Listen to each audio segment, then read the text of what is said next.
Hello guys, welcome back to my YouTube channel and welcome back to another video. Guys, Jain की death हो चुकी है। जैसा कि आप देख चुके हैं कि उसे गोली लगी थी और उसकी डेथ हो गई है।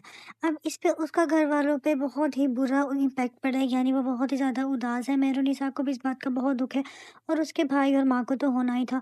और जो मेहरुनिसा को की बहन है, यानी जो जैन से प्यार करती थी और उसे लगता था कि जैन बहुत अच्छा है, तो वो आपस में बहुत ही ज़्यादा दुखी है और उसे कुछ भी अब उसके अलावा कुछ भी बर्दाश्त नहीं हो रहा। और उसे अब ये नहीं समझ आ रही कि अब आगे क्या करेगी, वो कैसे रहेगी ज़ैन के बगैर। वो बहुत ज़्यादा रो रही है। तो ये जैसे कि आप जानते हैं कि ज़ैन ने बहुत बुरा किया था मेहरुनिसा के साथ और उसकी बहन के साथ, लेकिन इलेक्शन की वजह से जब उसे गोली लगी तो उसकी डेथ हो गई। तो और जो माँ है वो भी बहुत ज़्यादा उसको पूरी उम्मीद थी कि शायद ज़ैन को कुछ नहीं होगा या शायद ज़ैन बच जाएगा। हालाँकि ऐसा नहीं हुआ, ज़ैन मर गया और ज़ैन को कोई भी बचा नहीं सका। ना ही तो उसकी माँ और ना ही तो उसका भाई, ना ही तो उनका पैसा और ना ही वो सारा कुछ उनका एटीट्यूड और उनका फ़ख्र जो था। अब क्या होगा कि आगे मेहरुनिसा को उसका शौहर कहेगा कि तुम ज़ैन को माफ़ कर दो, यानी ज़ैन ने तुम्हारे साथ बहुत बुरा किया था, तो वो तुम उसकी मग़फ़िरत के लिए दुआ करो और ज़ैन को, ताकि कोई भी मसला ना बने और ज़ैन के लिए आगे के लिए भी आसानियाँ हो जाएँ। और दूसरी तरफ जो उसकी बहन को पता ही नहीं था कि शायद ज़ैन उसके साथ अच्छा नहीं कर रहा था, यानी ज़ैन तो उसके साथ असल में बुरा ही कर रहा था बहन के साथ। और माँ को भी ये लगता था कि ज़ैन मेरा बेटा कुछ भी गलत नहीं कर रहा था, ये सबके साथ अच्छा ही था। तो और माँ तो बहुत ज़्यादा रोएगी, माँ को तो बिल्कुल होश ही नहीं आएगा। लेकिन माँ को इस बात का पछतावा ज़रूर होगा कि जो ज़ैन की तरबियत सही नहीं कर सकी या उसको सही से नहीं चला सकी। अब जब एक बेटा उसका जा चुका है तो वो दूसरे बेटे के साथ भी अच्छा रवैया रखेगी और उसकी बीवी के साथ भी, यानी वो मेहरुनिसा के साथ भी अच्छी रहेगी और अपने बेटे को खोने से डरेगी। वो एक बेटा ऑलरेडी खो चुकी है और जब यहाँ पे इसे भी पता चलेगा तो इसका बहुत बुरा हाल होगा और माँ का तो हाल नाकाबिले बर्दाश्त होगा।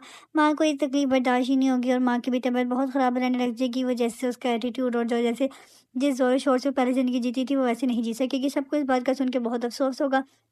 लेकिन सारे एक ना एक टाइम पे आके भूल जाएँगे सारा कुछ। जो सिर्फ़ और सिर्फ़ जो याद रहेगा, ये सबसे ज़्यादा जिसे तकलीफ़ होगी वो ज़ैन की माँ ही है और साथ वो लड़की है मेहरुनिसा की बहन। लेकिन मेहरुनिसा की बहन भी आगे मूव ऑन कर जाएगी और जो लेकिन उसका भाई है और उसके बाकी घर वाले हैं, वो उनके दिलों में हमेशा रहेगा ज़ैन और वो उसको हमेशा याद करते रहेंगे। और आगे मेहरुनिसा जो है और जो उसकी मेहरुनिसा और उसकी भी जो बहन है, उनको हालाँकि पता था कि ज़ैन उसके साथ मेहरुनिसा को पता था कि वो उसकी बहन के साथ गलत कर रहा है, लेकिन वो मेहरुनिसा भी उसे माफ़ कर देगी और अपना दिल बड़ा कर देगी।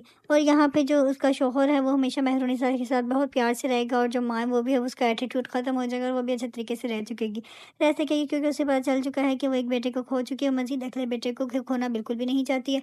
और वो फिर हँसी और खुशी रहने लग जाएँगे। जो शाहनवाज़ है वो भी अपनी बीवी के साथ अच्छा रहेगा और माँ भी उनके साथ ही रहेगी, लेकिन अच्छी रहेगी। और दूसरी तरफ ये है कि जो अनम खां के साथ है वो बिल्कुल ख़त्म हो चुका है, यानी अब माँ भी उसे बात कह देगी कि मैं तुम्हारी शादी बिल्कुल भी नहीं करवा सकती। मैं अपने एक बेटे को खो चुकी हूँ, मैं उसको मेहरुनिसा के हवाले करके अपने दूसरे बेटे को नहीं खोना चाहती। शाहनवाज़ कभी भी उसकी बात नहीं मानेगा, अपनी माँ की नहीं मानेगा और वो माँ को भी ये बात समझ आ चुकी है कि वो मेहरुनिसा को कभी भी नहीं छोड़ेगा। सो गाइज़, अगर तो आपको इन ड्रामास में इंटरेस्ट होता है तो आप मेरे चैनल को सब्सक्राइब कर दें और मेरी वीडियोज़ को लाइक कर दिया करें। ओके, टेक केयर, अल्लाह हाफ़िज़।